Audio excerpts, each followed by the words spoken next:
Hey, what's up, everybody? Welcome to the Jess Marshall podcast. This week, I had the distinct pleasure of talking with Angela Thorne. Angela is a very interesting gal, super high energy. We're going to talk a lot about meditation, wellness, mental wellness, and also going to talk about sex trafficking, child exploitation, the whole 9 yards. Buckle up. It's going to be a good one.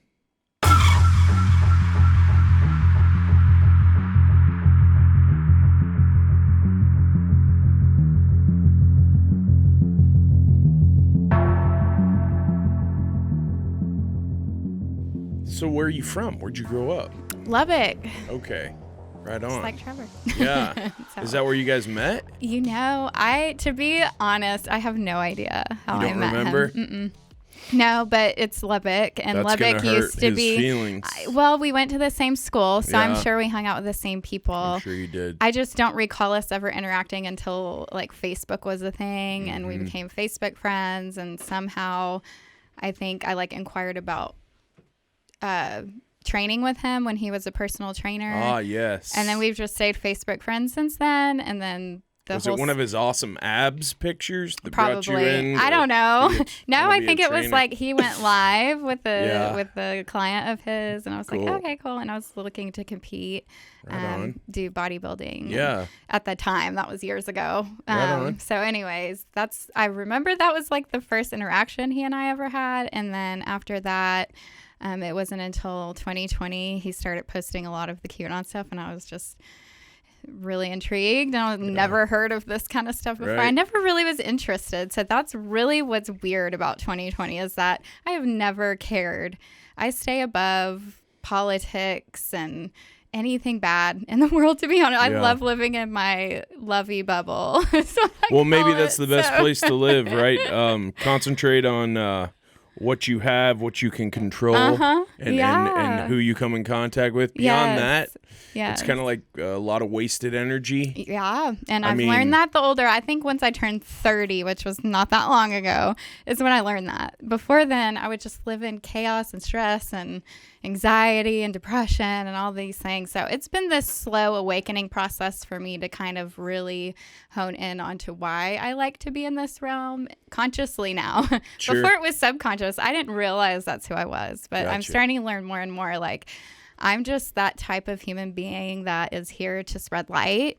I'm here to heal people, and that doesn't require me living in what's called, if you start doing digging in this realm, it's called the 3D world.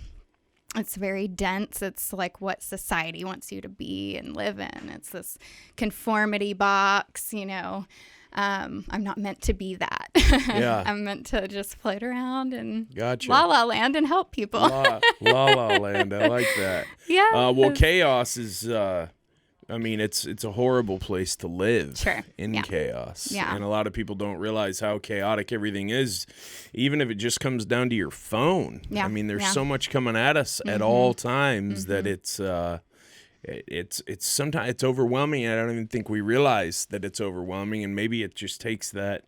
Hey, I'm going to put this thing down for a while. Sure. And just maybe, I don't know, put my feet in the grass and live life and see what it's really about instead of what I'm being told it's about. Yes, and I'm on that journey right now, and it's That's awesome. really beautiful, and I'm loving every minute of it. There was a lot of crazy that I had to look at first to get to this point last year, and a lot of that was Trevor. He posted videos and things, and I would watch it, and I'm like, oh my gosh, is that really happening in this world right now? Oh my gosh.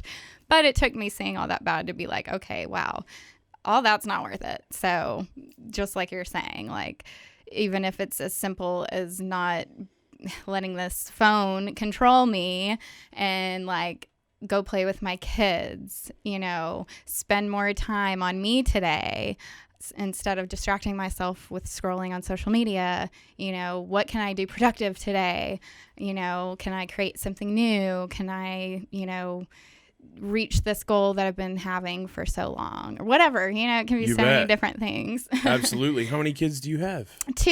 I've Awesome. got a almost 3-year-old boy, and I've got an 8-year-old daughter, Right on. and they're my world. That's great. Yes. And how long have you been married for? It will be 4 years this year in Awesome. March. Congratulations. Yes. We've been together 7 Yeah? years. Yes. And that's the again the things we can control about our lives. Maybe the time we spend with the people who are the most, and the quality time. Correct. Time in the same room on our phones is not quality time. Right. And I'm learning sometimes that too. It's necessary, though. It is sometimes. For my family specifically, and I say this for us, I'm speaking for us, is we live in a 900 square foot apartment, 2-bedroom, 1 bath. We are on top of one another 24/7, and especially since the pandemic hit, we're homeschooling. We decided to just straight homeschool. We're not doing virtual or anything. So I'm actually the teacher. Wow. So we're doing that, A woman of many talents. Check it out. I am the jack of all trades, or the Jill of all trades. Yeah. I don't know. Is that what the girl is? I guess. I don't know. Yeah, that's me. So yeah, and you'll learn that about me more and more we talk. I do all things, but that is definitely one of my major roles right now, is being home with them, homeschooling. And then I have my residential cleaning company. Brought my husband on full time in 2018 with that. And so he's home a lot. We work together, and so we're always together. Yeah. And so that separation time, just even mentally, when we're all on our cell phones or iPads, whatever it is, it's necessary sometimes. I'm just like, this is my peace in my day. Yeah.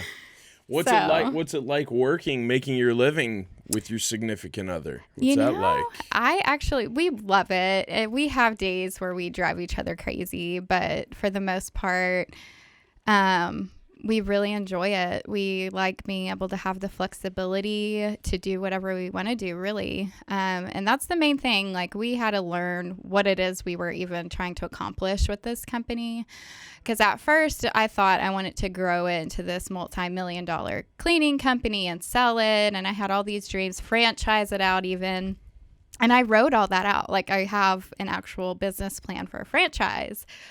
And then just the more I went into it, and with everything that happened last year, I said, I think this is meant to just allow us to do the things we want to do.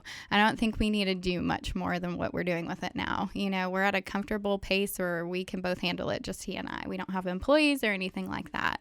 So it allows us, he's growing his art company. He's an artist. He does digital design work. And he's just an artist. Like, he creates insane art. So he's really working on building that business, because that's his gifting and his passion. He loves it. And so it allows him to be able to do that. And then I have my million things that I'm doing over here that it allows me to do. So, we love it. And, I'd be lying if I said we didn't have bad days where we wanted to wring each other's necks, because that happens often too, per usual. Yeah. But that's I think, life. Circling back to our nonprofit, if we hadn't taken the steps to strengthen our marriage, it probably would have failed a long time ago. Sure. So we've put in a lot of work healing ourselves individually to a point where we could heal our marriage. And so we went into it broken. And we didn't realize we were so broken until after we were married. And it was like, okay, well, what do we do now? We're both like really abusive and codependent. Like, what do we do to battle this? Because we just both want to walk away, because that would be easier, right? It's just easier to be like, okay, let's just start over new and fresh and not have to worry about rekindling our thing. But I'm glad we did. Like, we're better for it. And we did that all the while having a business together. Yeah, it takes a lot of fortitude. It was rough. to fight it out. If you want, where you're did. Like, no, we're not just gonna. This means too much to just quit on. We're gonna. Yeah. Well, that was him. See, I was the one. His parents are still married, so I think that played a huge role in it. I came from, both of my parents remarried several times, and his parents never split. They're still married. Like, I think they're pushing to 40 years. They're close. So I don't think, if it weren't for him, like, motivating me to work through it, then I may have just given up. So Gotcha. I'm lucky to have had him speaking that good truth into my ear. That's cool. When I had most of everybody else saying, just throwing the towel. You know how people are. They don't do. really uplift marriage anymore, and it's sad. No. People say you just got to do what's going to make you happy. Yeah. But I think that what a lot of people don't realize is that when all you do is what makes you happy right now, you're Correct. never happy long term. Sure. And you kind of have to do things that don't make you maybe happy right now in order to achieve joy. Absolutely. Because joy never leaves, even when that happiness is fleeting, and life is just so full of things that will just cut you off at the knees if you let it. But if you have something deeper that's carrying you, it'll carry you through those hard times. What sparked the entrepreneurship in you to start the cleaning business? Well, I've kind of always had the entrepreneur spirit, even from a very, very young age. I was always that one on the block. Like, I grew up on the same street for 15 years. So me and the kids on the block, we would like sell stuff. I was always like that person to initiate it. I'd be the one to organize it, put it all together, like advertise to the block what's happening. Like, I would go door to door and be like, cool. Hey, we would put on like So puppet shows, and I would sell tickets. Since you were little. Then. Yeah, basically. Just like, I don't care. I'm going for it. Yeah. And then at the age, I remember like at the age of 11, I think I told my mom I wanted to go get my nails done. She's like, well, you got to earn the money to do it. So I went around for weeks and collecting cans so I could recycle them. That was back in the day when you could do that. Yeah. To go get my nails done. Oh, good for you. So I think it's kind of like my need for luxury fires the flame of entrepreneurship. Like, because I don't ever have a limit to how much money I can make. That's really right. in entrepreneurship. Yeah. So it's really where your hustle stops that your potential stops. In entrepreneurship. Absolutely. Because entrepreneurship, I've had people on here talking since I've started this podcast about entrepreneurship and about living fearlessly and living a DIY life and all those kinds of things. I love DIY life. Yeah, when you're an entrepreneur and you're building something, it's like you're an artist because you can put your touch on it. You can put your, you can shape it and mold it into whatever you want it to be. And we all have bad days or whatever, but for the most part, when you're driven, that's something that you maybe can get a little upset. I know I can get a little obsessive about, hey, no, we got to do it. This is the route. It's got to be done. So entrepreneurship is fun if you're, if you are into it, and it sounds like you are, because your entrepreneur spirit is not just about business that makes money. It's also about organizations that make a difference. And that's my biggest focus, honestly. Like, I'm really glad I'm starting to realize the whole stuff about the cleaning company. Like, this is just a stepping stone to your actual goal, which is now I just want to serve people. I have a servant's heart. I always have. Love helping people. I just didn't know where I was going to fit in that realm. So it's taken me a while to finally hone in on my actual like God-given abilities to help other people, because we're all here for that reason, whether you realize it or not. We're all here to help each other in some way. And so you just got to kind of figure out what that is and what it looks like, and really start honing in on that. So, I just graduated college last month, and Congrats. I got to a point with that. I was like, I'm wasting my time doing this. Like, why am I doing this? What am I going to do with this degree? It's like nothing. I already have a business or 2 or 3 or 4. So I don't really need this degree. It was more like I needed to prove to myself that I could do something hard while doing a million other hard things, like being a full-time mom, homeschooling, running a few businesses. And then I'm a business coach, so I help other women build their businesses. So you basically have no time. No.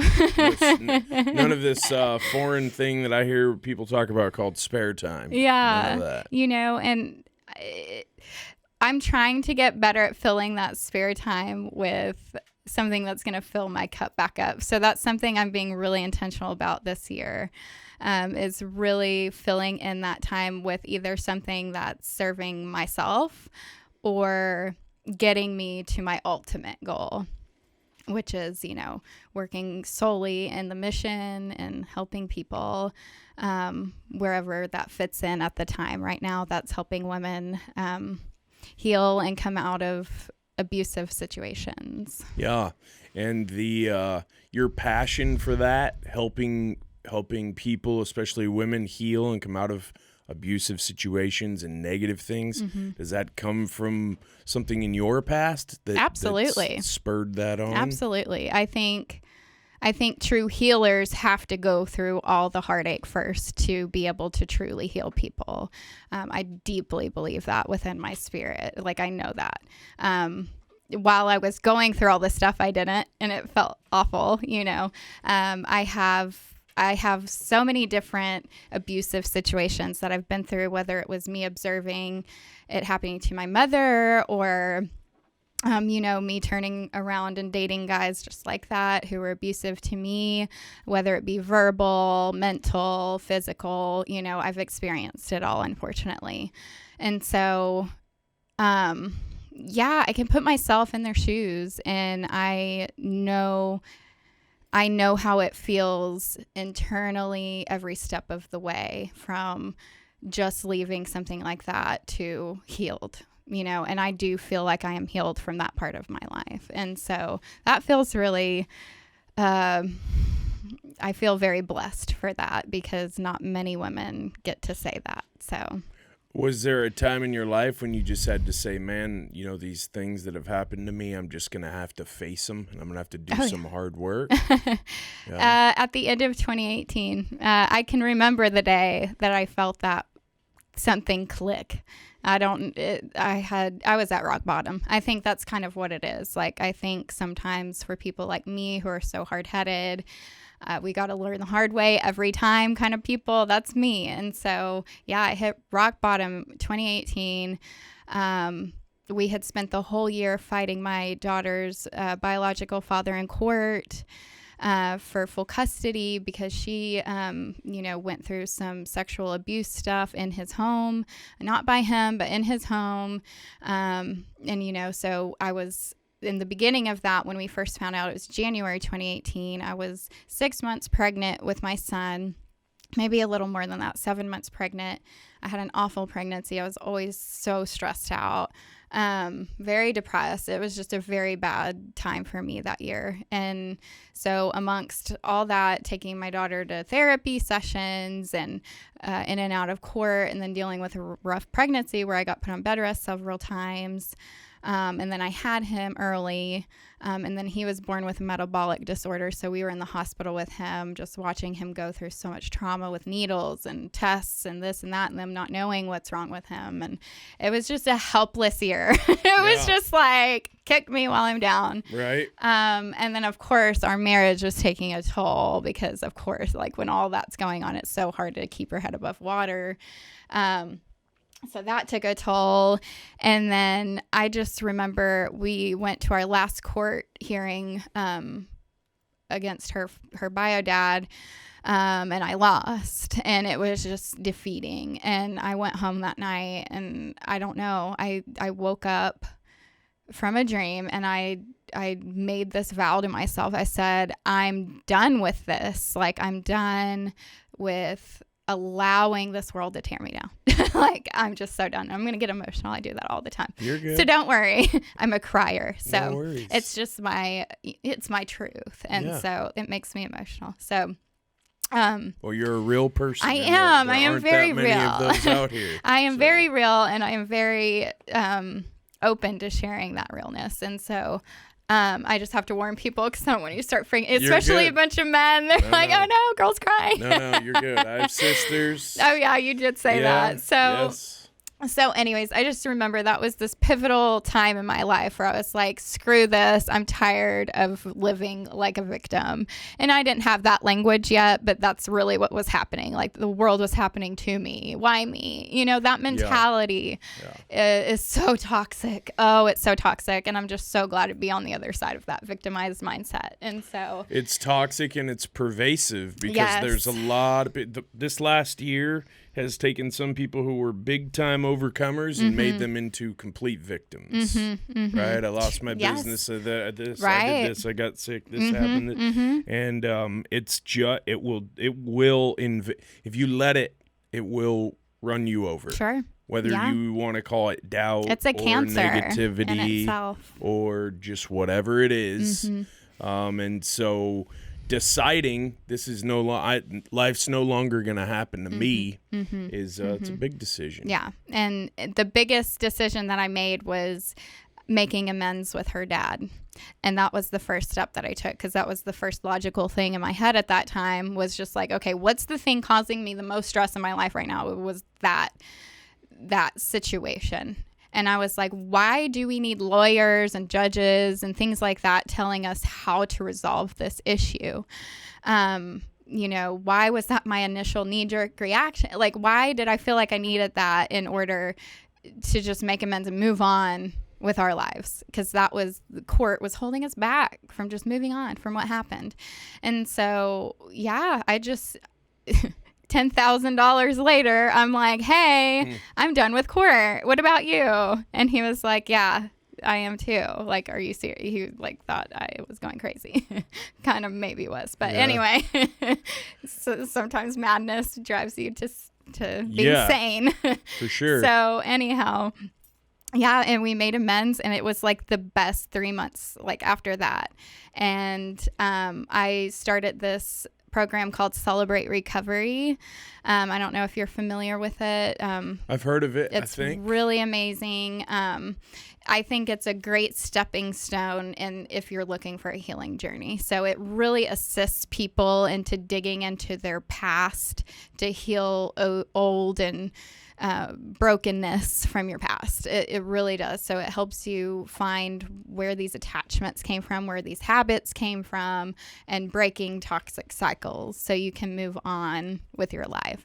Sure. And so around that same time, we started that because I was just like, I need help. I can't do this alone. And so we did that program. My husband and I both together started it, and they split you up, men and women. So that's when we did our individual healing.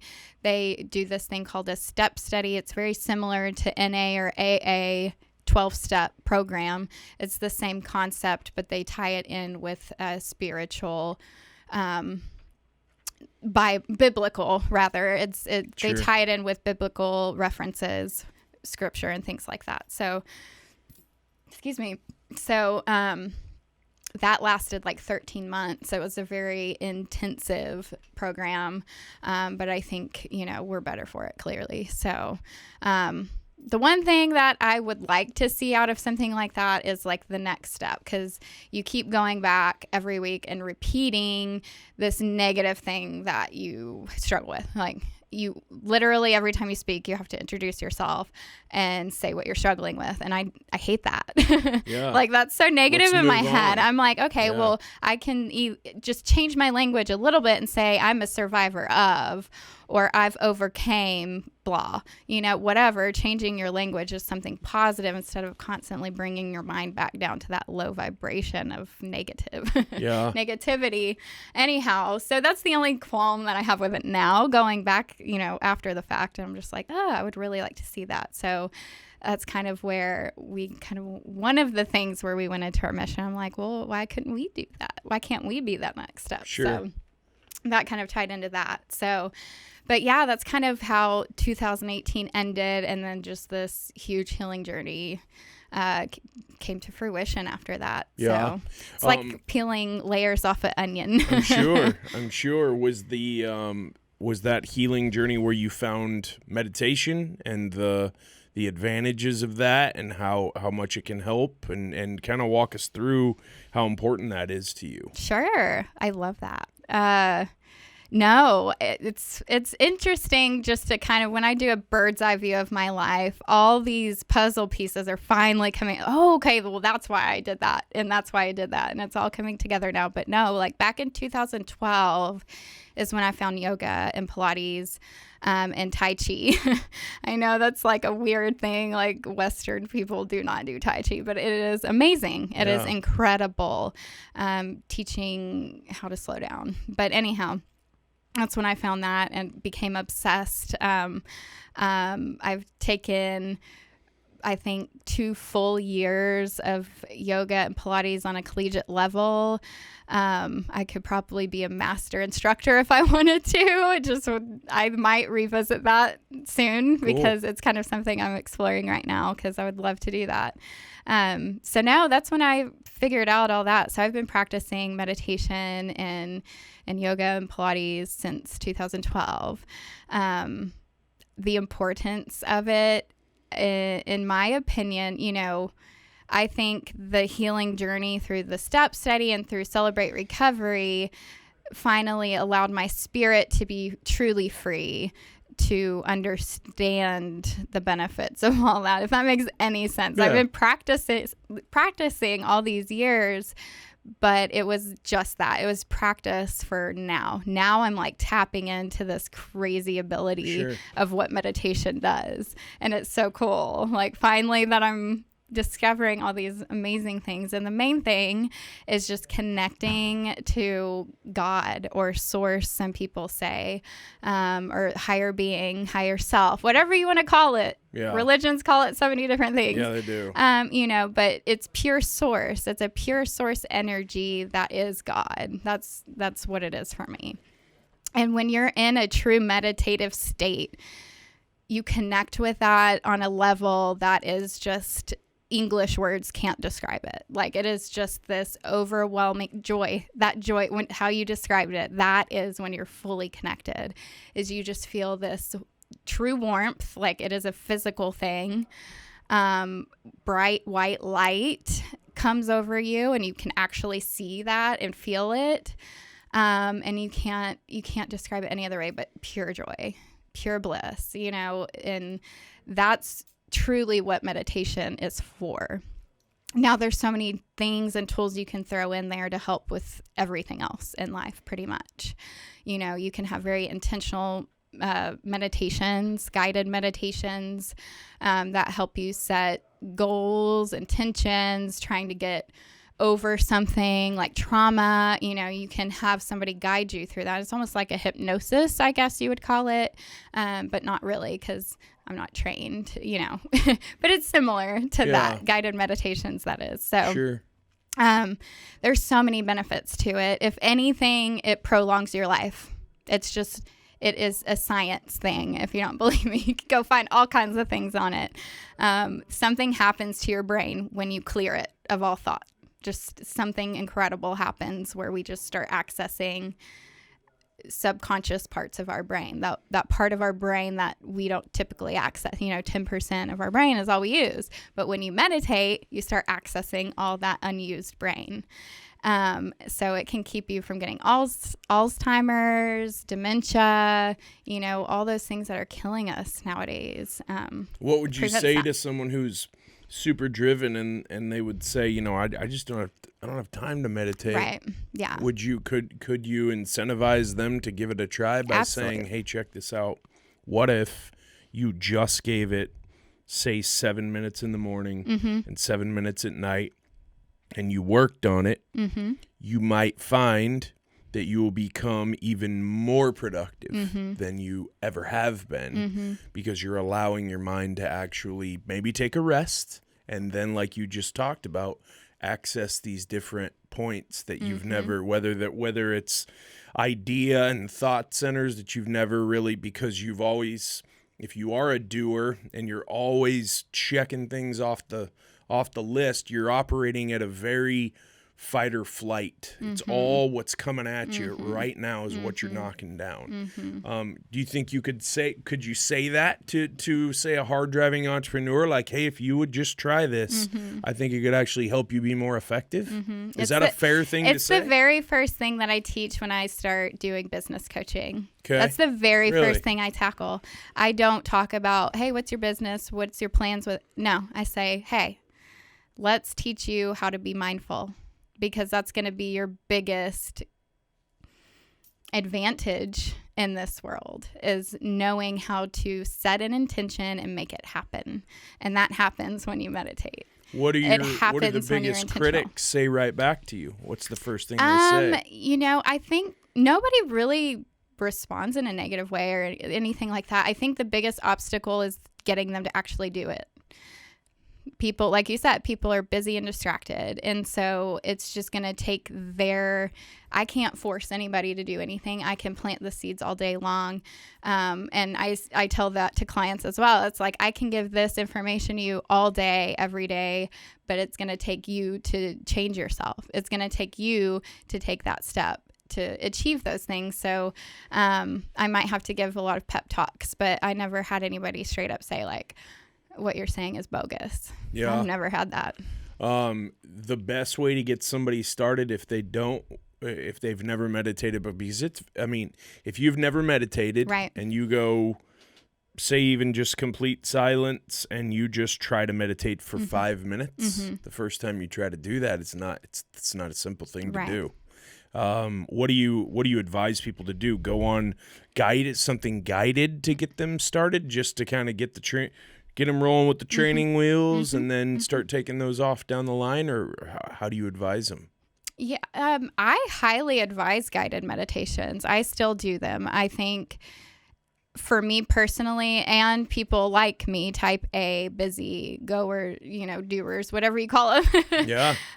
It's hard for us to shut our minds off by ourselves. And so we need that person like telling us, because once they say it to you, it's just like our mind triggers and it listens. And so I love guided meditations still. I use them till this day. I do it every morning, every night, sometimes in the middle of the day if I need it. I'm going to start doing live guided meditations too. I'm doing my first one next Thursday. Yeah, so awesome. I'm really excited about that. It's a new spin on it. Like, people don't typically do those virtually, at least. Usually you get it like at the end of a yoga session or something like that. So there's that out there too. I think like when you talk a lot, what comes to mind for me is Reiki. Do you know what that is? So No. our energy centers. So chakras, people call them as well. So something I like to teach people, no matter how much they think it's fluff or crazy, whatever, I like to at least put that thought in their head. Like, we are beings of energy, and we have these things called energy centers. And each one, they're along our spine to the top of our head, even like 2 inches above our head. So when you clear all of those, you're able to function at your highest capacity.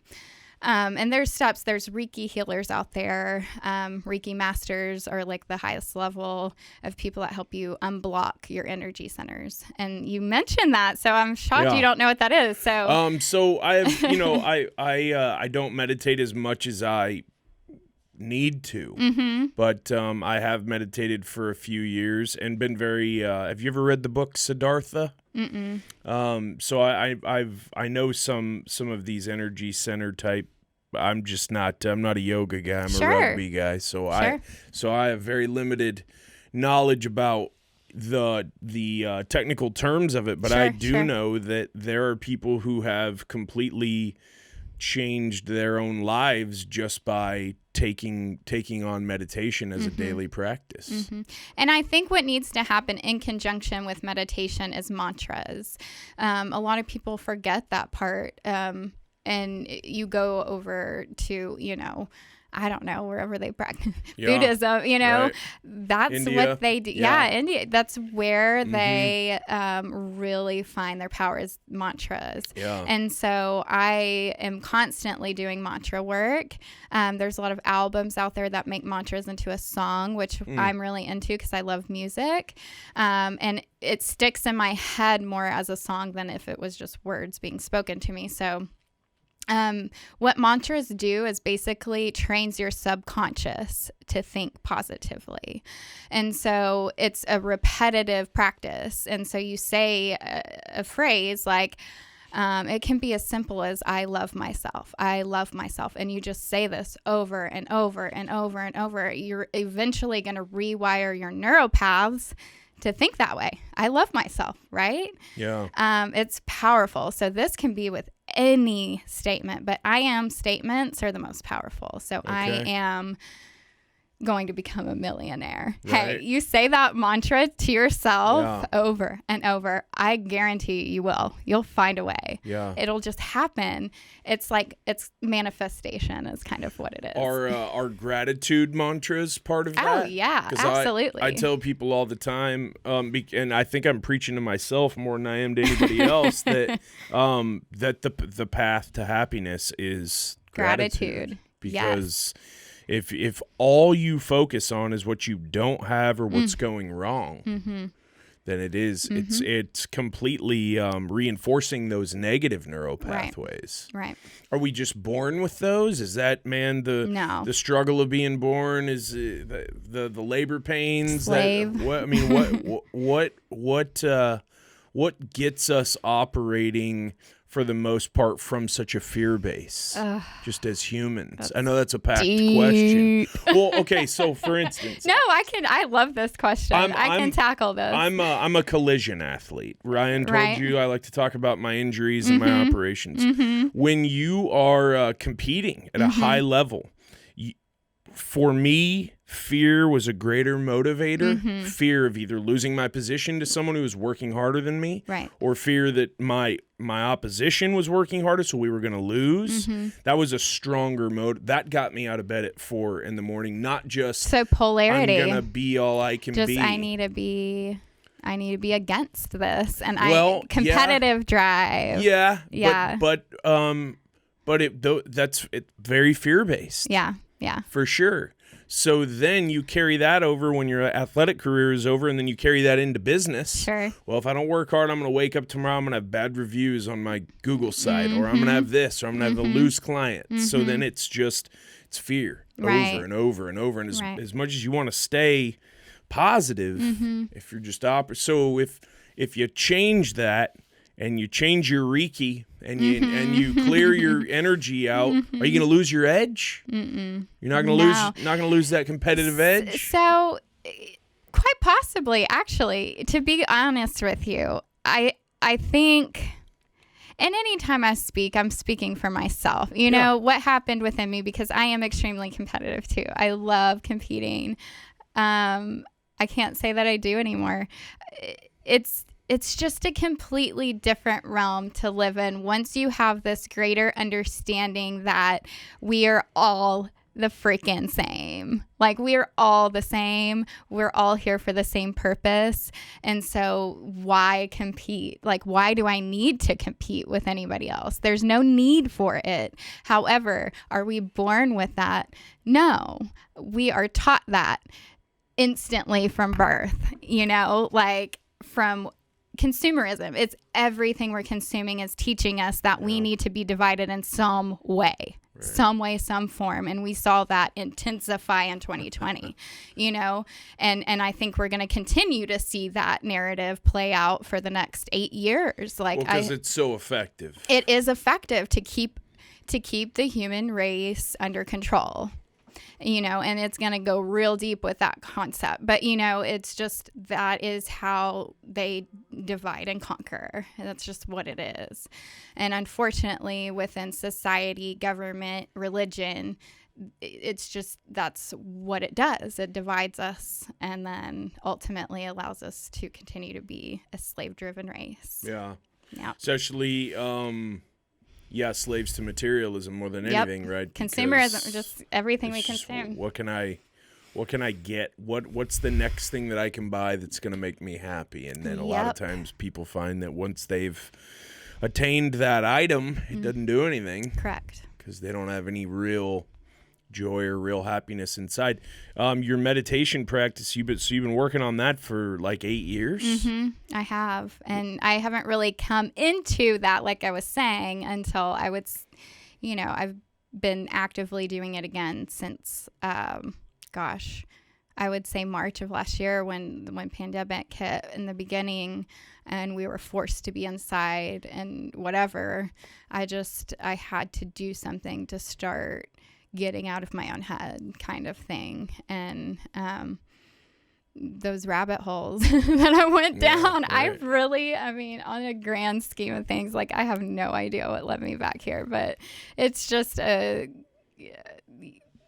all these things coming together in perfect timing. And so I would say, yeah, since last March is since I've been really actively on a daily basis. And I've done so many, I've went to so many like mentorship programs. I've gone to conventions all over the place and learned from other it's all through mentorship that I have this knowledge as well, that I've learned through other entrepreneurs, really successful ones, and I love to learn. I never want to stop learning. And so, through mindfulness techniques that I've learned from other entrepreneurs really is where that came into play. The gratitude work, I actually do a guided gratitude meditation every morning. That's how I start my day. Okay, nice. Yeah. Your these mentors that you talk about, are these people that you identified as, hey man, that man, that woman, they're living a life that I want to lead, or they've got something that is attractive to me, and then you would pursue them? Or how are you? I like to talk about this mentorship thing a lot, because Sure. some people who I talk to are like, man, I never had a mentor, Right. or my mentor was actually someone who I learned what not to Right. do from. How have you connected with these people who you wanted to mentor you? Sure.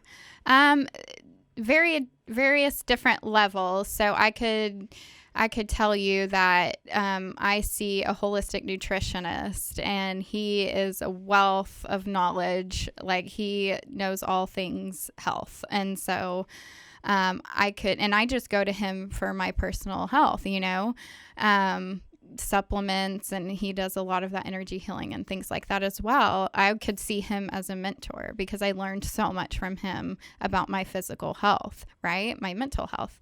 My therapist, I can see them as a mentor, and they're helping me learn how to live a mentally healthy life, right? So we have that level. And then, of course, famous people. My most favorite one that I would have to say she was fun is Rachel Hollis. I don't know if you know who she is. She's kind of came out of nowhere and just blew up because she wrote that book, Girl, Stop Apologizing, or Girl, Go Wash Your Face. Go Wash Your Face. Go Wash Your Face was her first one. The Stop Apologizing was her second book. I read that book and I was like, oh my gosh, that was really inspiring. And so I just started following her on social media. That's it. And she was my mentor because she did business coaching. That's mentorship. I've never met her. I don't, like, if we cross paths, it would not be like, hey, girlfriend. I mean, I would, but it's not like we're friends. And then, of course, I have the women who I met through like Celebrate Recovery, my sponsor, people that took on that specific mentorship role. It took me under their wing and taught me all the things that they've already learned, mentor is always 5 steps or more ahead of where you are or in where you want to be. And so just seeking out that simply is the best thing to do. And so that's what I did. And I wasn't really striving to do that. I didn't know I was going out to get a mentor. It just happened. And then after the fact, I'm like, wow, you were my mentor. Like, you're the reason I'm here today. It was because of that one thing or that one conversation that we had. It got me here. And I consider people, like, there's like one conversation I've had with this MLM that I tried to do years ago. She just sat down with me for maybe 2 hours and we talked about it. It had such an impact on my life. And so I could consider her a mentor. It's just, I think learning how to pay attention to what lessons are trying to be taught to you through anybody. It could just be somebody you're passing by that can teach you like this pivotal thing. Sure. So have you ever reached out to somebody that you wanted advice from or maybe some guidance from, and they kind of gave you the cold shoulder? Oh my gosh, I'm sure. Yeah. Off the top of my head, no.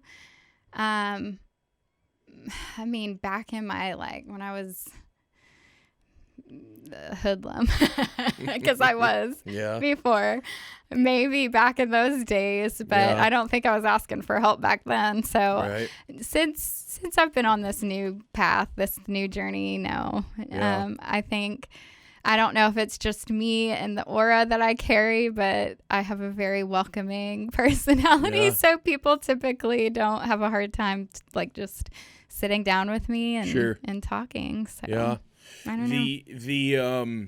The business coaching business that you run, where you're helping people, just pretty much unmuck their business, like get back on track, get back into the swing of things type thing? I think for me mostly is I don't get paid for this. Like, it's not something that I do as a career to make money. It's not a monetary thing. It's just something that I attract that.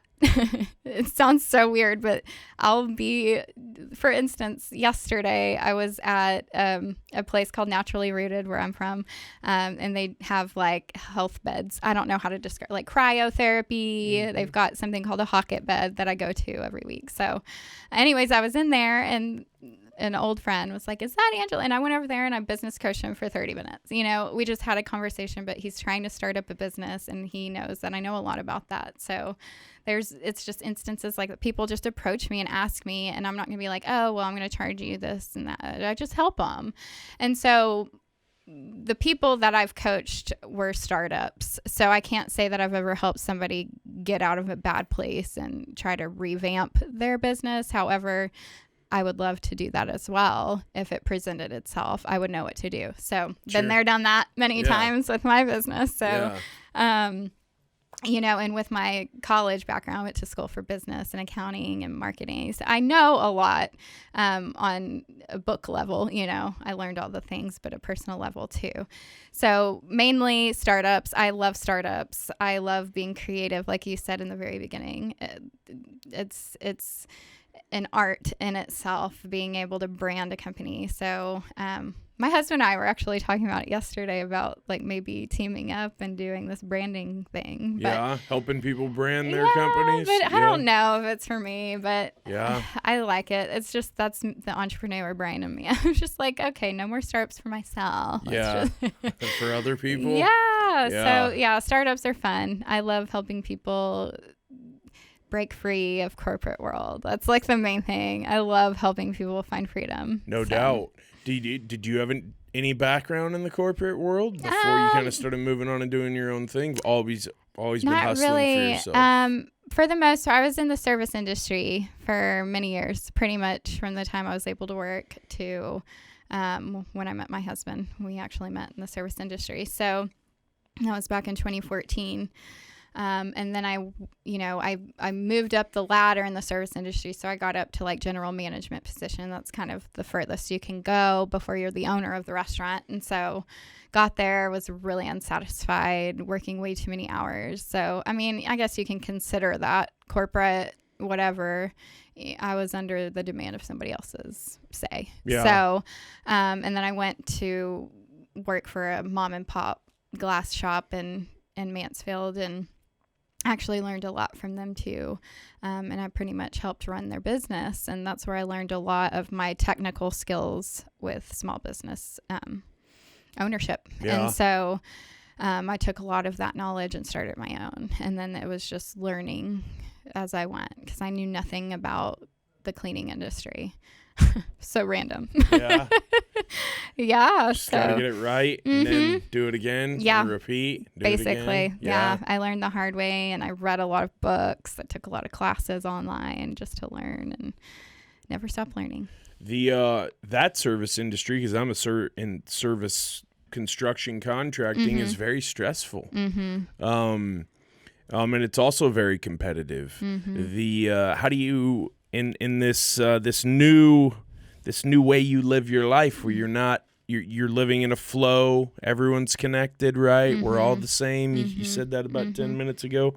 How do you handle dispute resolutions? Sure. Somebody owes you money and they don't want to pay you money. Right. You can't just go to them and say namaste and they're going to write you a check. Or you can. Yeah. See what happens. I think maybe so. I think whatever energy you put off is what you're going to receive. And I genuinely believe that. I think if you go to that person with a genuine, not a fake, a genuine understanding that, holy crap, maybe they're facing some really hard times right now. However, I'm going to get paid, and be real.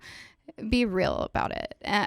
I've been in that situation several times, and I just meet it with truth. I truly do. And you know, it ends up being, well, can I pay Friday? Like, I don't get paid till then. I had this, you know, this, that, and the other thing, excuse. There are people, just plain out bad people. Don't get me wrong. Yeah. And sometimes you got to take them to court, whatever. Right. And I would highly suggest that if somebody's truly fleeing, trying to get out, especially in your industry. I see that so much in your industry. My parents own a business in that industry, like I was telling you on the phone.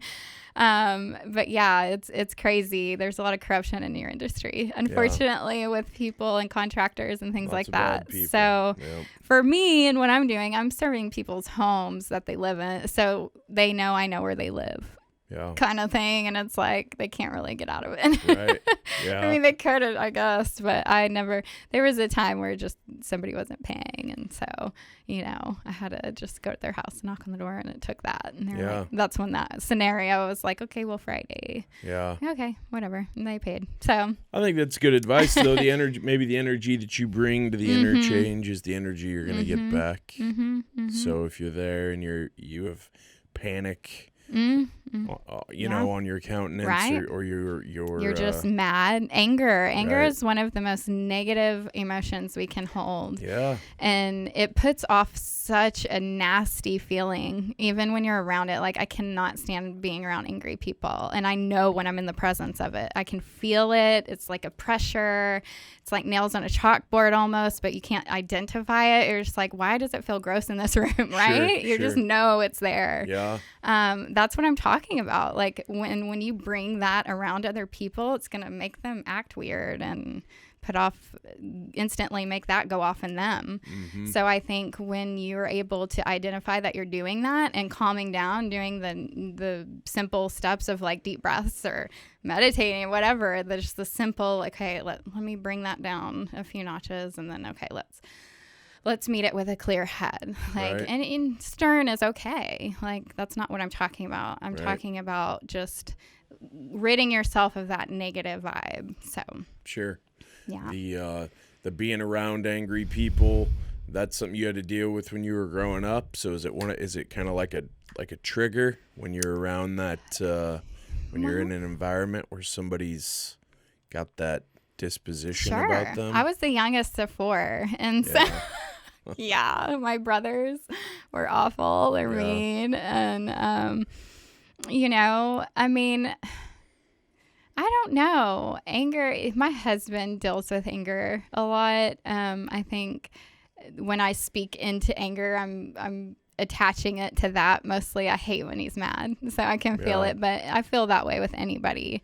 I think for me, the biggest trigger is just somebody not wanting to get rid of that feeling and wanting to hold on to it. So typically if I'm around that, like, I just get away. Before, I probably would have started yelling back. You know, I always let it win and met it with anger as well. So I possess that myself. Like, I used to be a big hothead. And so I think I just don't want to go back there. So that's more the trait. Like, I don't want that to come out of me. So, does that make sense? No, absolutely. Anger, rage, shoot. I can see red. It happens. I mean, I think we all can, right? Anybody who says they can't, maybe they're not being completely honest. Absolutely. I mean, anger is very addicting too. The emotional surge, the energy surge that you get when you give into that, give into that rage is, I mean, that's something that you can start to. I actually learned about that. Yes, it's real. And it's interesting you bring that up because it triggered an experience for me. So last October, when we hosted our first Save Our Children event, I went around to different organizations in North Texas to gather information and resources for trafficking survivors. And so I came across this place called Butchie's Place. They're out of Grapevine. And anyways, she asked me if I was a survivor, and I was like, well, actually, yeah. She's like, what healing have you done? And I was like, none. I haven't really tackled this issue yet. I just barely came out about it like a month ago, and this was last year. And she was like, oh my gosh, well, let's go talk. So anyways, she taught me that. She was like, you trauma victims specifically out of like an abusive situation, like domestic abuse or trafficking abuse. A lot of us are stuck in that angry cycle where we need it. We need that rush of adrenaline or something exciting. And so after the fact, we'll find that in different places. So it could be just like getting into an argument with your spouse just to get that rush, and then you're done. You're like, what the heck did I start that fight for? Like, why did I even get mad about that? But it's the psychological addiction to that feeling. So yeah, that's a very real thing. Is some of that possibly because when you are traumatized, when you go through an experience like I'm sure we're about to talk about, you feel very powerless, helpless. When you're angry and you're really tapping into that rage, you feel there's a feeling of power there. You feel there is something that sets off in your body, whether it's adrenaline, but it's different adrenaline when it's angry adrenaline, that you feel almost, hey, I'm invincible. And that's maybe a compensation for where you were made to feel whatever it was that happened, very, very, very helpless and powerless. Is that, you think that might be part of it? For me personally, for sure. I can't speak for other people because, our brains are incredible things. So it could be so many different things. But for me, for sure, like there were many parts of my childhood where I was powerless and had no control. And I think control and anger can maybe fall hand in hand. In a way. So, definitely. I think so. Yeah. The efforts that you pursue with regard to the Save the Children and the Save Our Children pursuits, whether they're locally or more at a national level, what has inspired you to want to try to help out in that space? Because that's a space that's getting more talk now than it's gotten in a long time, and rightly so. And we talked a little before we started recording, but what kind of got you started on that path? Well, I was a victim of it back when I was young, when the internet actually first came out, when we had dial-up. AOL, I couldn't even identify what age I was at the time, but it was the chat room phase. I know, what I'm talking about. ASL days, right. age, sex, location, Anyhow,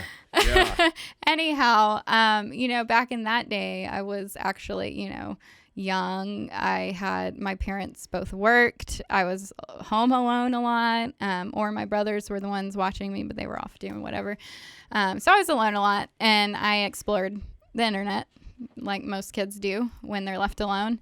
And I just came across people that claimed to be a certain age and a certain person I thought I was speaking to, and I sent pictures and things like that back in the webcam days, and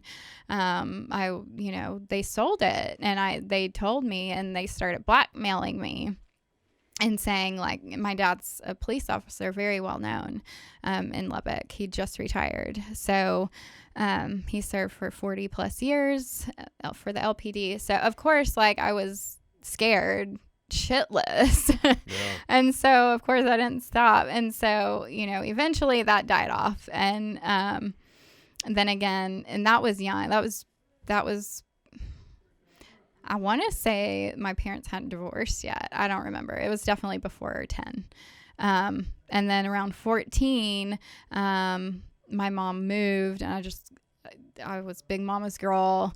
I stayed behind with my dad. He and I weren't very close back then. And so I just went through this rebel phase where I was, smoking pot, drinking all the time, like binge drinking style, and just making all kinds of bad decisions. Did you dye your hair green or pink or black, every color. I mean, I thought I was like emo, skater, rebel, whatever. Rebel. Yeah, I was the true typical 14-year-old rebel. I looked like her, acted like her, all the things. And so house parties there got pretty crazy in college town, and I would end up at like frat parties and stuff, and a lot of bad things happened at those. And I was clearly underage, like, they knew I were, me and the group of girls I was with, we were all young. and we got exploited. They took videos and coerced us to do things. That is a form of being sex trafficked. People don't think of it like that for some reason. And it's just ignorance, really. But now with all the knowledge I have, I look back and I'm like, holy crap, so many things happened. And it was just in scenarios like that. And I know so many more people are victims. They didn't even realize they were. And then the one thing also I want to mention is that once you become a victim of something like this, and I was sexually abused in between here by others and, other kids. It was never an adult that did it, but it was other kids where it was being done to them and they were doing it to others. And that's just kind of how that works. And so I came from a broken home. I had been sexually abused already. I've been exploited. I've been exposed to this world. Once you've experienced those things, you become naturally vulnerable to traffickers. They know how to spot girls that are that vulnerable. It's not hard to find that out, especially with somebody as open as me. I've always been that way. Right. I just naturally talk and they know how to get that out of me, not even realizing I'm giving them all this information that they're going to exploit. And so once I got to an adult age, I was a waitress, and that was the first time I got groomed big time for sex trafficking. And before I even knew what was happening, it was too late and I was being held against my will. Damn. Yeah. It's real crazy. And it happened more than once, different people. I just, and the other thing I like to teach adults, I don't necessarily speak like this in front of children because I do educate children as well, but the thing they don't realize is once you're in that lifestyle, only 1% of women get out. And I don't say they're rescued, because that's not a proper term for girls that are trapped in that. They choose to be there. Whether it be because they're getting beat if they leave, whatever, if they're being coerced or abused, or simply because how the heck am I going to make this much money out here doing a normal job? Money keeps them in because the money's good. I'm not going to lie, clearly. And so you get to live this lavish lifestyle, but you're a slave to other creepy men. So a lot to unpack there. Yeah. I'm sorry that all of that happened to you. Sure. And I'm sure that if your brothers had known, maybe they would have gone to bat for you. Oh, I'm sure. Yeah. No, I don't know. Honestly, I don't know. Yeah. They've heard me share my testimony, I'm sure, by now. I've never talked about it face to face with them. We're kind of a family that likes to just avoid that kind of thing. They don't like to get deep, and that's fine. I'm okay with that. Sometimes the holidays, we just got to keep those at the surface level, right? Mm-hmm. And I'm one of those deep talkers, and they know that about me, but I make them so uncomfortable, so I've toned it down a lot. Do you make a lot of people uncomfortable? I do, yeah. Do you? Yeah. And I don't try to. People, and this is something I read recently, is that the only reason I'm making them uncomfortable is because they're not there yet, but they want to be. Yeah, or you're a mirror. Yes. So yes, when the mirror, whether it's you showing someone their own reflection or your own reflection looking back at you, tells the story. I have a guy. I don't know if I'd consider him a mentor or not, but he would always explain how he would go into these places of business where he was managing multiple, and people would immediately come to him with, I have this problem. Yeah. And he said, finally, at the end, he would just say, go into that bathroom right there and look in that mirror, and we'll talk later. But anyways, that's probably why you make people feel uncomfortable. Back to what we were unpacking there. Sure. So none of this is subject matter that people want to talk about. No. It's very it's taboo still. well, it's taboo. Unfortunately. It's very uncomfortable. It freaks people out. Like we were talking before we went live, people don't know what it means. No. What does this mean? People are there children in tunnels under Central Park? There's been a lot of misinformation and sensationalizing of things over even over the last 8 to 10 months.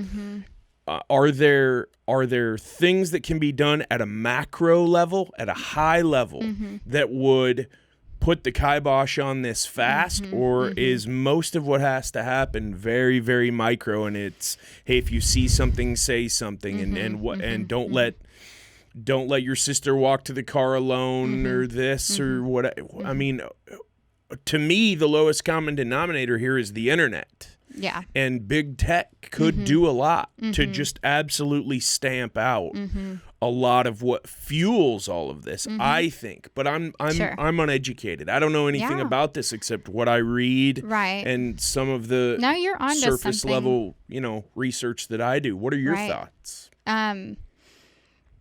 All of the above. Yeah. Honestly. It's going to be an effort for every single human being on this planet Earth to tackle this issue because it's happening worldwide, and it is bad worldwide. It's $150 billion industry right now, and it's growing every day. And so, yes, at a micro level is where it really needs to amp up. State representatives need to start writing legislation that makes harsher punishments for these men that buy sex a lot of the time, and for traffickers who get caught. Because a lot of the times what happens is these girls are arrested because they're committing the crimes that their pimp or their trafficker is holding them hostage to do. And so they're the ones that serve time in prison versus the trafficker, and they're both arrested at the same time. They let the trafficker go and they penalize the woman. And we're seeing more of it in Texas starting to show up. And I didn't bring my notebook, but I did do a little webinar recently with a really popular law enforcement in this area who is in sex trafficking unit. And he said that they did just pass a bill that's going to help make it a prison sentence, a felony for it getting caught buying sex. And so instead of it being a misdemeanor, which it is, no matter if it is an adult or a child, it is a misdemeanor charge right now. But now they just passed a bill in Texas where it'll be a felony. So that's good. So what that will do is just be scary, simply scary, because men right now do not fear getting arrested if they're caught. And so really the biggest place we need to tackle right now is demand disruption. Demand disruption is going to be convincing these men to stop buying sex, stop being a consumer of trafficking. It starts with pornography. That's the biggest issue. There's this huge fight against Pornhub right now. There's so many minors that are being trafficked on there. And I will say that loud and proud. Like, if you use it, stop.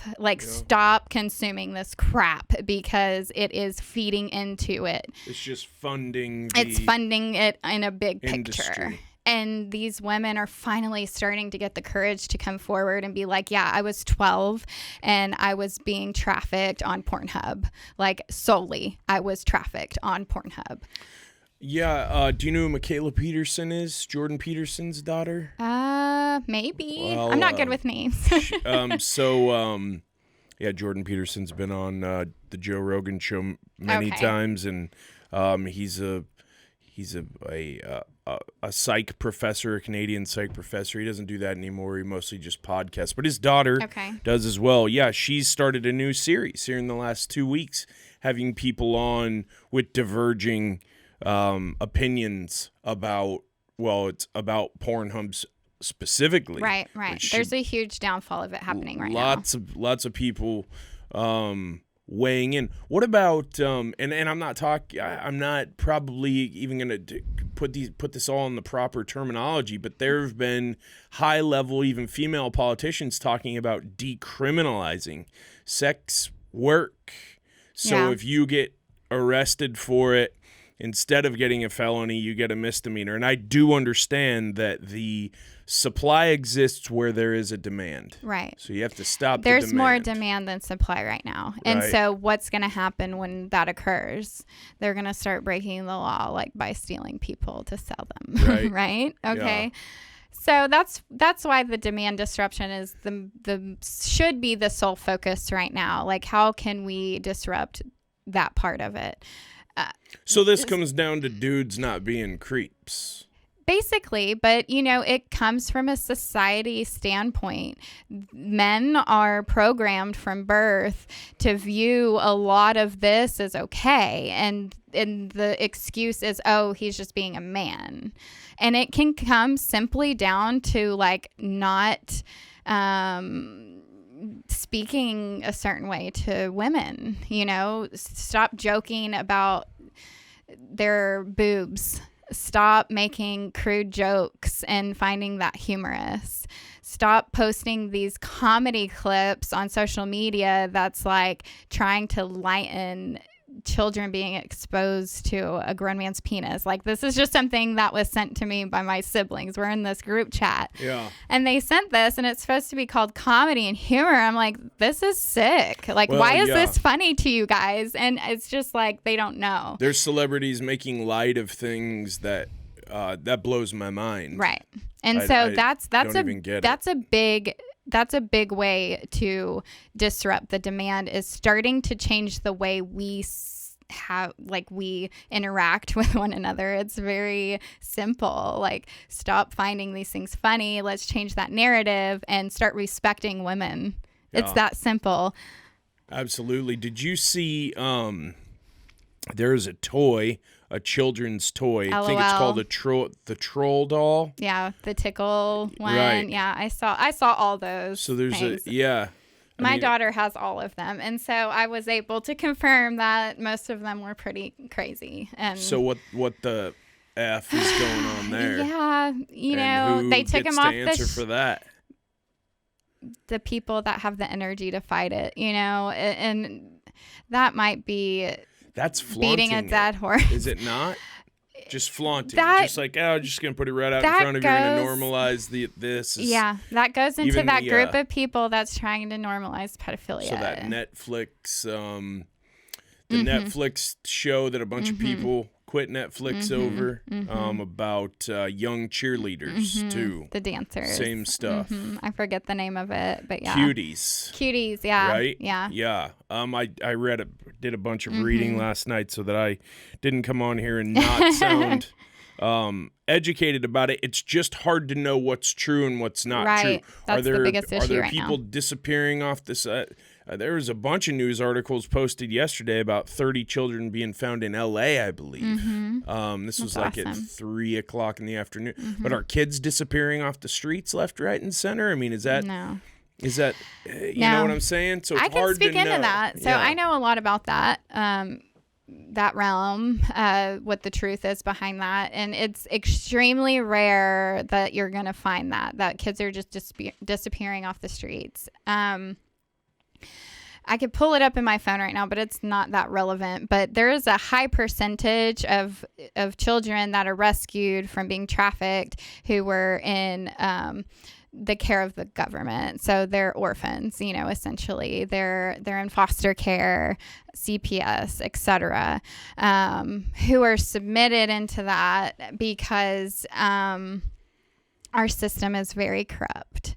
And so they're the most vulnerable. So there's some of that happening intentionally then? They're not just falling through the cracks. They are falling through the cracks intentionally. And so... and unfortunately, they're the most vulnerable because they don't have people looking for them. And so and this is the dark side of the side that I hate even exploring because it just breaks my heart. But they're like from birth or like, from a very young age, just groomed like 2, like they start getting groomed at 2. And the majority of them are being trafficked by their parents or their foster parents or the people that raised them. My mother was a victim of this. Her dad trafficked her, abused her and trafficked her, out to people for money because he was an addict, and that's what you see a lot. It's very, the drug addiction, pandemic should be the real thing, is hand in hand with trafficking. And so if you look at a lot of the statistics, you'll see that. You'll see, okay, well, these parents were addicted. The drug dealer saw a monetary opportunity and said, hey, sell me your kids and you'll get these drugs. And so that's like the majority. That's the reality. That's the reality we're living in. It's called familial trafficking, and it's families trafficking out their kids, and they're groomed, and then that's all they know, so they groom their kids, and it's just this generation of sex trafficking. It's it's hurt people yes. type thing that doesn't seem like it's and by the end time they in get sight. to 14, 15, 16 and 18 and up, this is all they've known, and so like they're just going to keep it going, and that part is where restoration is going to come into play, and education is going to come into play, because that kid could be sitting at one of my assemblies and hear what sex trafficking is, and then they have this aha moment where they're like, holy crap, this is what's happening to me. This isn't right. There's something wrong going on here, so that's why I think the education portion of it needs to be rampant right now. Everybody needs to be out there, boots on ground kind of thing, just getting the word out there. And that's the micro part of it. So macro is going to be government legislation, making harsher things for people who are purchasing sex and anything in that industry. And then the micro level is going to be education, awareness, and restoration, really. So in this mission that you've started, that you're working in, you're helping people heal from all different walks of life. This is your way of taking action. Correct. Around trying to see the change that, being the change that you want to see in the world. Yes. We hear that. It's really neat for a bumper sticker, right? But it comes down to actually doing, taking practical steps every day to do something. So what is it that you guys help people do? So right now, and we're very new, so we formed in November of 2020. So we're brand spanking new. So we haven't even launched yet. We had a small marriage study that we did, it's myself, my husband, and then another married couple who we partnered with. And it was actually my sponsor who became a really good friend and mentor. And now, we're business partners. But anyhow, so right now our main focus that we all agreed on is going to be marriage. So we feel like this is the foundation, the nuclear family, the mother, the father, and the children, and just knowing what that bond needs to be, and a healthy bond. How do we communicate with each other? Like, how do we coexist with one another under this roof and last and be healthy and love one another and have all those good things? Like, we've lost that. Entirely. So as I was saying before, what makes someone vulnerable is broken home, somebody that's been hurt and traumatized, etc. That's what society wants us to be. And so we have to start fighting against that. And that's where we could come into this as a battle against good versus evil kind of thing. So we feel as though the marriage foundation is where we really need to start filling the gap, like right away, and start supporting families and teaching them how to have healthy communication and a healthy relationship on all levels: physical, emotional, spiritual. And that's really where we're going to focus in the beginning. So 2021 is going to look a lot like that. basically for my specific role, I've learned that my gifting is one-on-one. So I don't necessarily do great with groups. I can, and it just drains my energy a lot faster. It's a lot of people I'm sharing my energy with. So it's healthier for me to do one-on-one. So that's what I'm doing specifically through life coaching. And so right now, it's free of charge. It's just the mission. I'm doing it in the name of the mission. And so if, I just pay attention who's coming to me. I literally am not seeking. And in meditation a couple weeks ago, God spoke to me and said, do not seek, don't advertise, basically. Don't advertise your services. Like, just pay attention who comes into your life. And ever since I got that message, I've had 4 or 5 women approach me and just uninvited. It just happened. And I think that's just so amazing. And so I'm currently coaching for 4 to 5. The 5th one is like somebody I've been working with for years. But now it's like this official thing because I know that's my purpose. And so I'm helping them, transition out of a victimized mindset to a growth mindset, pretty much, and just having them learn to love themselves and to know what that means. Because it's very sad. I know what it's like to be in that position, but at the core of it is just learning to love yourself. Once you do that, you're able to do a lot. You can give. You can't give if you're not receiving. So. Yeah, when you, and part of that is being grateful, and your cup can't overflow if there's nothing going into it. Exactly. And so if all you are is going around with an empty cup saying, fill me up, fill me up, fill me up, and you have nothing filling you, then what an empty life. Right. Yeah. You lead. So what is it in your life? Was there one thing that happened that essentially made you fearless and made you live your DIY life in a way where you ask forgiveness, not permission? You're like, no, is it that you felt a deeper calling on your life? Or was there something else that kind of spurred that on to where you're like, you know what, I'm going to grab life by the horns? I know you said you had that aha moment where you were like, life's no longer going to happen to me. Yeah, there was another one after that. But it also there was seems a bigger like thing that happened. maybe you were somewhat fearless before that even happened. I had a near-death experience, and I think if you speak to a lot of successful people that are spiritual, like me on that level, they've had near-death experiences. And I'm learning that. It's something I've kind of just paid attention to. I listen to a lot of podcasts too. Yeah. And so I'm noticing this. I even mentioned it to my husband, Derek, the other day. I'm like, is this a thing? Like, maybe that's what causes it. I don't know. But 2019, my husband and I were hit by an 18-wheeler. On I-35 coming back from Austin. Traffic came to a sudden stop like it always does, and we slammed on our brakes. We're fine, and then pow, we got hit. He was going 70 miles per hour. We walked away with injuries, but nothing that, obviously we're still here, Yeah. We're still here. We're alive. We're able to live our life. And so there was something I know that happened. I had this really intense conversation the night before that happened with my sister-in-law about spirituality and feeling presence around and just energy. It's like the first time I've had a conversation out loud like that before with another person and not feeling judged or weird, because I've had that gifting from a long time ago.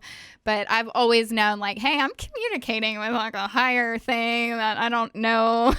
Yeah. It's weird. It's like I hear a clear voice. I see clear visions. It's very interesting. I just never talked about it with anybody before. So I had that conversation with her, and her family is from Brazil. They're really into that, and her aunt's a medium. So she was telling me all about that, and it was just so interesting to me. Yeah, lots of fortune tellers. And, that's a thing for sure. And so in the very next day that happened, and then I don't know, I guess like something happened. I supernatural. And it's funny because our mission name is Supernatural Life Mission. It's just there's this supernatural thing that occurred I can't explain still. Like, I haven't found the English words to describe what happened to me. It just did. I no longer feared anything. Literally, I am not scared. I am not scared. And I used to be scared to say that because I'm like, oh shit, karma's going to get me. Like, oh my gosh, it's going to come after me now because I put those words out there in the universe. But no, I genuinely can say that loud and proud now, and just know that I have the power to control that reality, my reality. I'm the only one that controls it. And so why be scared?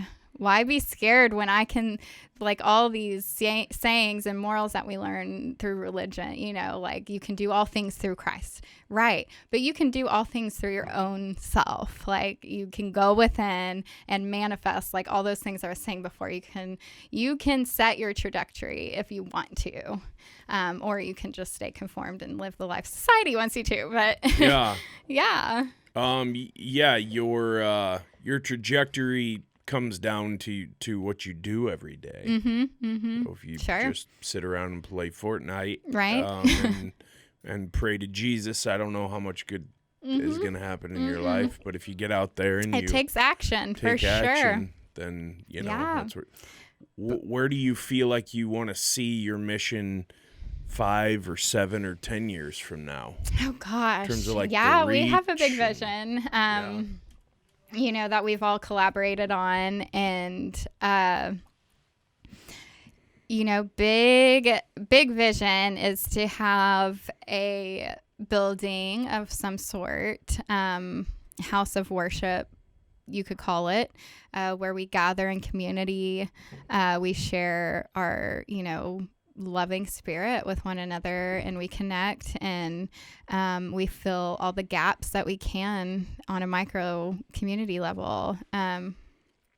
So we're going to be fostering children who don't have families. We're going to be filling the gap for single parent homes. So we're going to offer Fathering the Fatherless programs.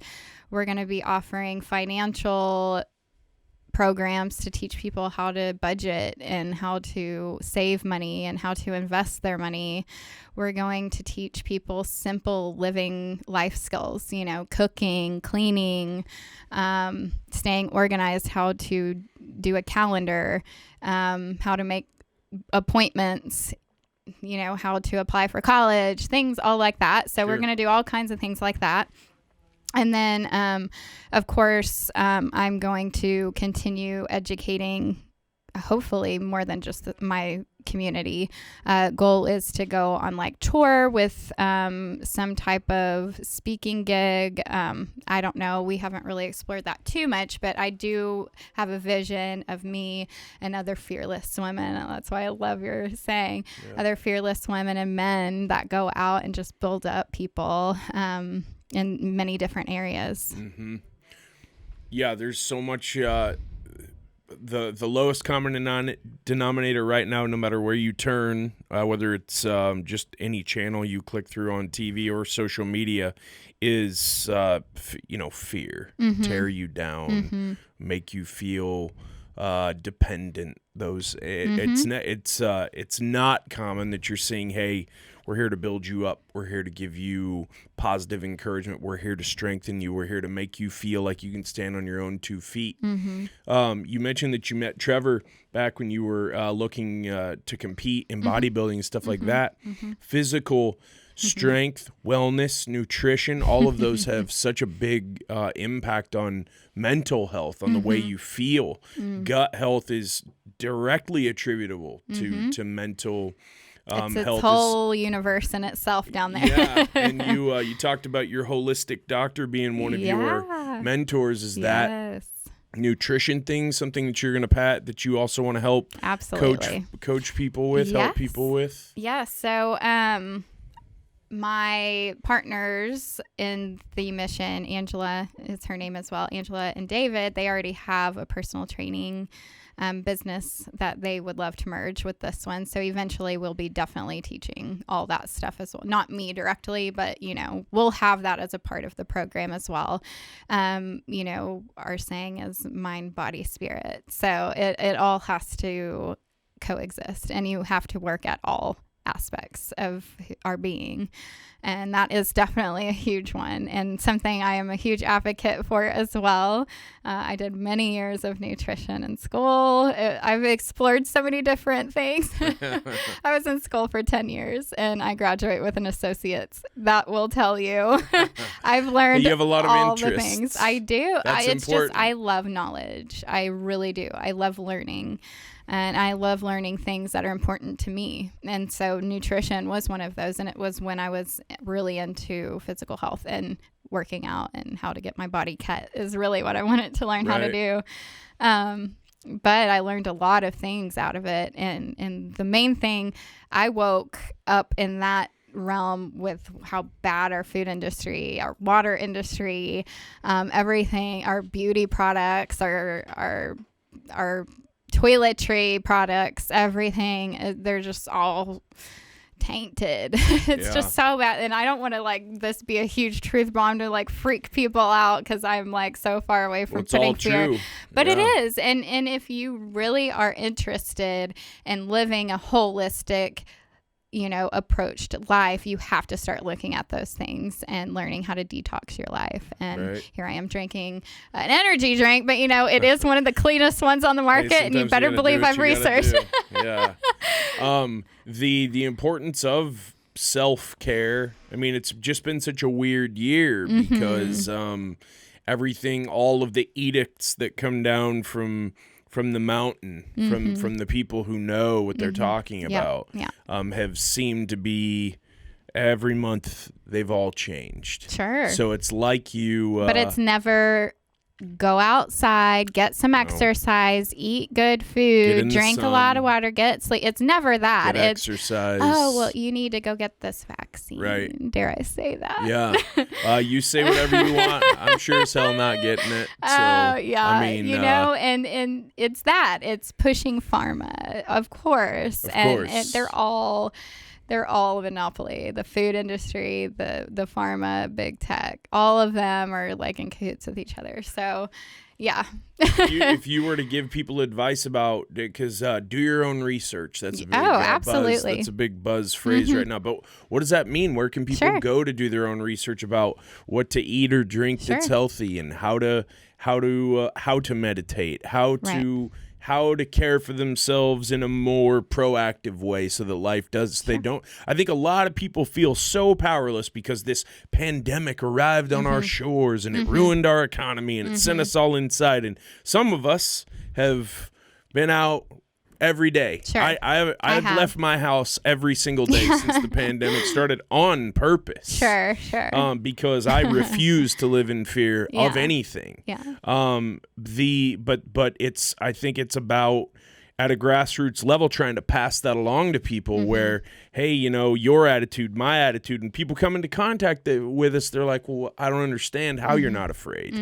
And they get to know you, they can figure that out. Sure. If they get to know me, I can tell them some things that have me that way. But where can we go to get actual good information these days? Because it's just seems like it's fewer and far between. Yeah. And for me, my advice in that realm would just be to seek out the things that resonate with you. I mean, like you said, we have so much coming at us right now, especially if you are not aware of many things that are happening, and you are the only place you get your information is the news. If you're that type of person, it's going to take time to just work with that person. It's not going to be a passerby situation where they're like, oh, I need to go do all this research. It's not going to happen like that. So people that are close to you, if you're concerned, I would highly suggest presenting it in a way of care and love. Always have it come from a place of love when you share something like that with somebody.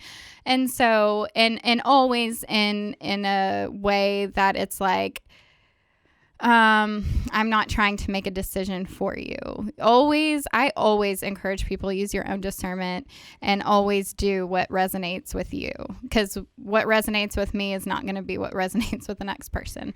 And we both might agree on this thing, but this thing we don't. And that's common. But if you truly want to seek anything, and it's not just health or anything like that, it's out there.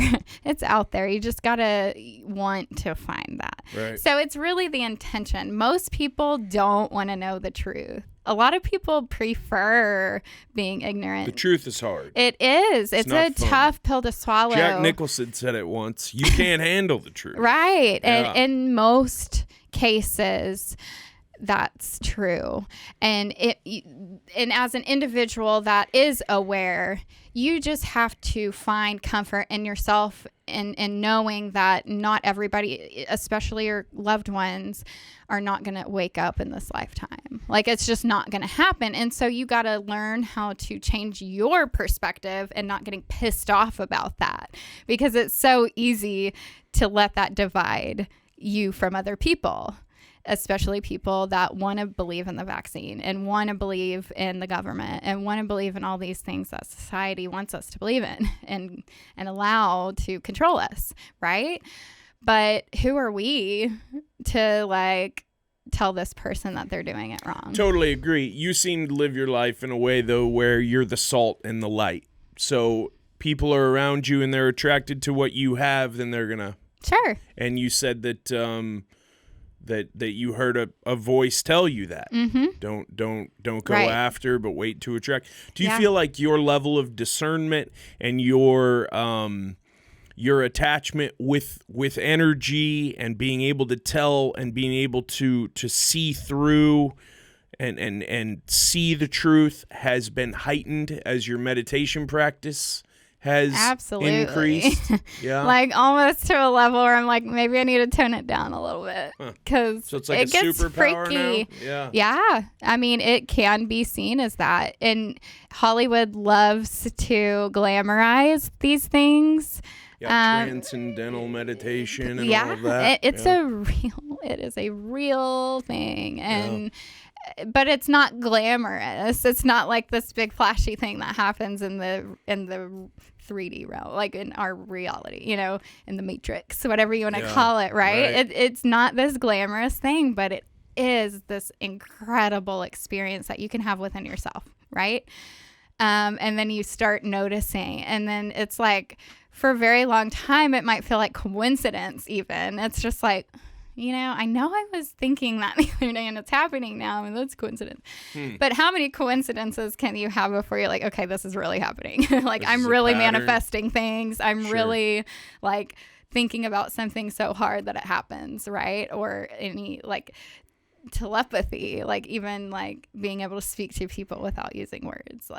I can do that. We can do that at home. We do it all the time. And we even say it out loud just to confirm it, be like, hey, we just did that, didn't we? With my husband, we do it all the time. And it's so cool. He meditates a lot too? He's starting to, yeah. He, we've been, and he's going to kill me when he hears this part, but I've been a few steps ahead, and he's caught up, and then, and so he's keeping up with me, which I'm very thankful for. I'm so glad he hasn't written me off as a cray-cray and kicked me out. Well, a lot of people, I ask if they meditate. I'll ask them when they come in here, and they say, no, I hit the gym or hit the Harley or whatever. And we all have our different ways of maybe getting centered. I mean, it does, not everyone has to be sitting around going or anything like that. True. But I do think that there's power in that oming meditation. Having meditated and having met people who also meditate, I mean, there's value to it that people, they don't realize until they try it. Mm-hmm. And then if they just try a silent one, they can't, they're like, I can't do this, and I'm out. And maybe a couple takeaways from this would be to try something guided. Sure. There's a bunch of free apps. Oh my gosh, YouTube. Like if anybody, and you've asked me a couple of times resources. Now for health, I wouldn't really use YouTube as a resource. That I want to circle back to that. I have went to professionals that I trust. So that is something I really wanted to make clear earlier is I went to people that I know have an abundant amount of knowledge in that area. And I got my information from them and I just trust them. So that resonated with me. Sure. That's something I trusted at a soul level versus reading an article out there that somebody did research on. I get bored with that. I can't sit there and read a research paper about a vaccine. Like that's not something that I'm going to do.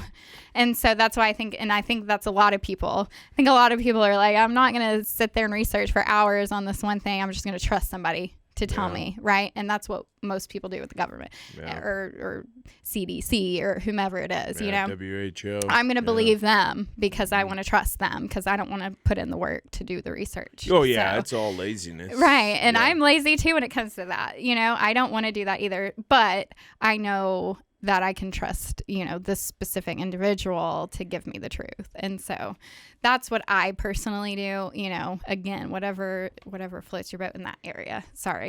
I just had to circle around and make that point very clear. No, all good. Yeah. No, those are good points. Yeah. So ask me the question again. If we want to get people off and running, get some wind in their sails, some momentum behind getting started with meditation because it is so helpful. Yes. There are apps. LeBron James does an app, YouTube. Right? Yeah, but I do not use apps. Okay. It's interesting because every time I bring up guided meditation, they say apps. I don't know. I don't use apps personally. I just use YouTube. Gotcha. There's so much content out there, and you can just try them all out and see which one you like, and you can find one channel that resonates with you and just stick with that one. I look up different ones every day because I just use my intuition. I'm just like, what looks pretty, and then I click on it and listen to it for a second. I'm like, okay, this vibes with me. What looks pretty? I like Seriously. It. Does meditation help you sleep better? Absolutely, 100%. And there's so much. You did make that post about sleep. Oh my gosh, I can go on for days about sleep. I try to put those posts on there just to get people looking at my page, and then I looked down and there were 200 comments on there because so many people sleep is a huge struggle. topic. Yeah. Because there's no easy we can't fix. Sleep. But there is. But there is an easy fix. Are we addicted to being distracted? Yes. Hell yes, we are. And that's the problem. People have a hard time turning off distraction to relax their freaking minds. Caffeine is a huge issue. Nowadays, people drink so much they can't turn it off when it's time to go to bed. And there's so many things you can do to fix that. I mean, and they're all easy. It's just a matter of having discipline. So if you have a hard time being disciplined, then it might be hard. But that's hard for a lot of Americans. Sure. And so, turning your all electronics off 2 hours before you want to go to bed and stick with it. You can read. You can draw, you can write in your journal, which I highly recommend journaling. That's a huge thing. It gets the thoughts out of your head and puts it on a paper so that your mind is clear when you want it to be. Right? You don't have this running to-do list in your head that wants to keep going off. Do you, sometimes when you're journaling, do you do some of that mantra work? I do that out loud. No. Okay. People that I do recommend whatever works for you. If writing connects better with your brain, then absolutely write that down. I'm a list maker. I make a lot of lists. I don't know. I just make because I'm a running to-do list. And I say that because that's me. Like I constantly have this to-do list in my brain that just goes off at all hours. And then I remember like, crap, I need to do this. I need to do I have so many lists going. I write them on my hands. My husband does that. Yeah, you got to use blue ink. Though. That's a tip to everybody out there. It doesn't come off as easy as black ink. Interesting. So, okay. Tried and true. Okay. I've learned that over time. Yeah. Okay. But so, I think the mantra work is something you should just be doing internally throughout your entire day. The best thing to do is pick a mantra that resonates the most with you, or what you feel like you're struggling with the most. So if you're struggling the most with sleep, pick a mantra that is going to put you at ease, which can be like, I ask for inner peace. That could be a good one. Or I am at peace. I am statements are just powerful. You write that on a piece of paper and you plaster it throughout your house. Wherever you look the most, put that mantra. So you're looking at it constantly. Those words put off a vibration. They put off a manifestation frequency. And then I even saw something, and I haven't tried this yet, but writing it down and putting it under your pillow. So the frequency of that statement is going into your brain, your subconscious as you sleep. Does it depend on what type of ink you use? No. It's just the thought. That's far out. It is far out, man, but it is real. I don't know about the pillow thing, but manifesting things that you put, you're absorbing that's what you're consuming. And so you can even go as far as, like, if you want a specific house, you find that house, you cut it out, put it on your wall, make vision boards. That's kind of a popular way to do that, but it can just be a clipping that you just tape on your wall. Well, and you look at that, but that's the same thing as kind of mantra work. But mantra work mainly for me is training my subconscious to think in a positive way.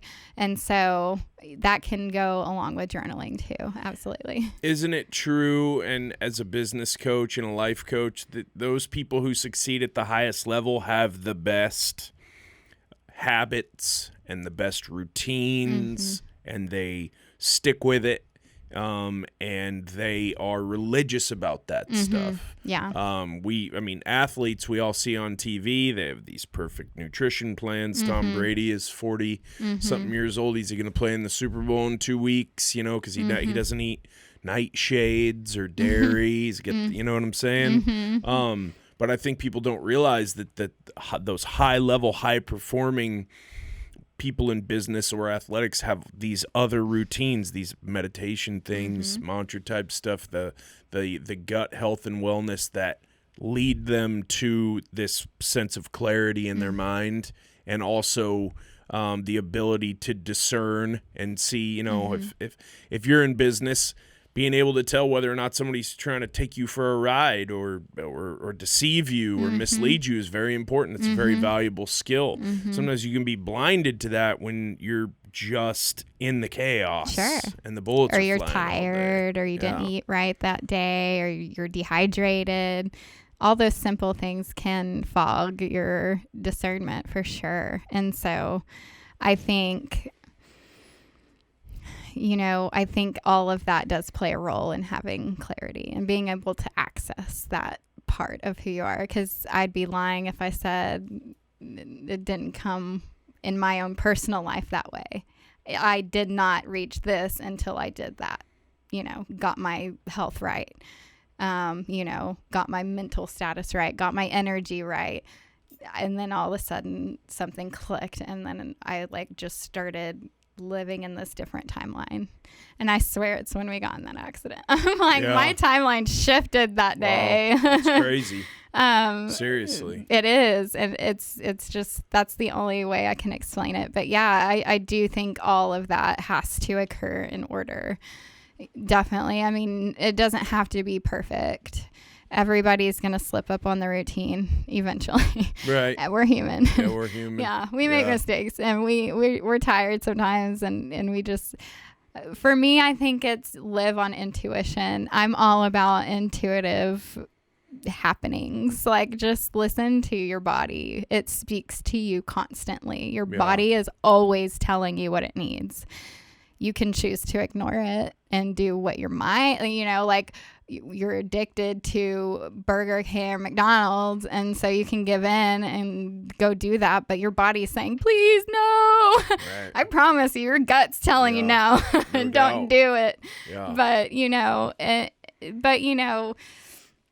habit. I think ritualism is what keeps you on track because it's just creating a habit. So eventually it's not even a habit anymore. It's just part of your life. Right. So I think that's where it's a psychological thing more so than necessary. Sure. I don't know. People find it easier to stay on track when they have a ritual that they do.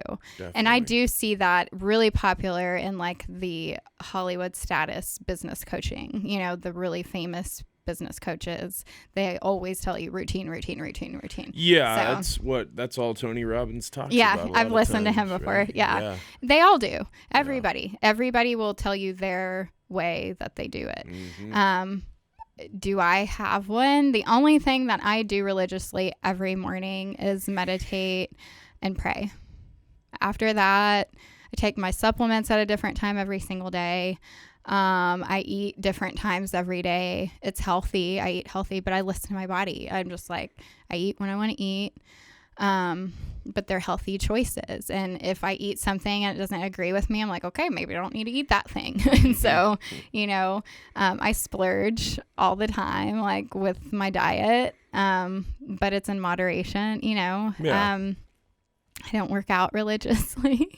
I literally the only thing I do religiously is like meditate and stay in tune with my spirit. And right I don't know. I suck at having routines. I really do. So I'm like the worst person to ask about that. I'm just going to be honest. If we all realize that we're a work in progress. Right. Maybe I haven't reached my highest potential yet. Yeah, I'm working on it. That's something you can improve at. So anybody who's watching this podcast wants to get in touch with you for to get involved with the mission, to get involved with the Save the Children stuff, to get involved with or have maybe even connect with you at your cleaning business, what's the best way to get in touch with you? So I would the only thing I want to put out today is for the mission. Cool. The cleaning business, like I said, we're not trying to grow that anymore. We're booked. We're full. Yeah, good for so you. That one we're not really advertising that one, but supernaturallifemissions.com is our website. And from there you can either partner with us by sending me an email. It's all on there. You can donate directly using a link on there. It's through PayPal, but you don't even have to have a PayPal account to do it. As long as you have like a debit card or credit card, whatever, you can send donations that way, which is a huge help. It allows us to do the work we do, not getting paid doing it. So, and then also, if you want to volunteer, we're about to go into programs that we're launching in February. So we are definitely actively looking for volunteers. The only recommendation for that is that you join the marriage group that we're about to start in February and go through that. And then after that, you can start leading a group yourself, is really what we're looking for currently. Cool. The specific marriage group that we're doing is going to be for blended families because we feel like that's a huge gap right now that we're not speaking into. So both of us come from that area, of that space of knowing what it's like to have a blended family. So you're going to have to be from a blended family. If you want to join this one, it might be irrelevant if you're not. So it's a pretty specific one, but we feel like that's what's coming to us right now, what we need to do. Outside of that, my email is athorne@supernaturallifemissions.com. Cool. So that's it. Yeah. Hey, thank you for your time. Of course. I appreciate absolutely. you coming on. I'm glad Trevor connected us. And one more time, I want to let people know I'm doing that live guided meditation next Thursday at 8 p.m. And I guess the best way to contact me is going to be on Facebook. Okay. Right? Angela Harris-Thorne. You're friends with me on Facebook.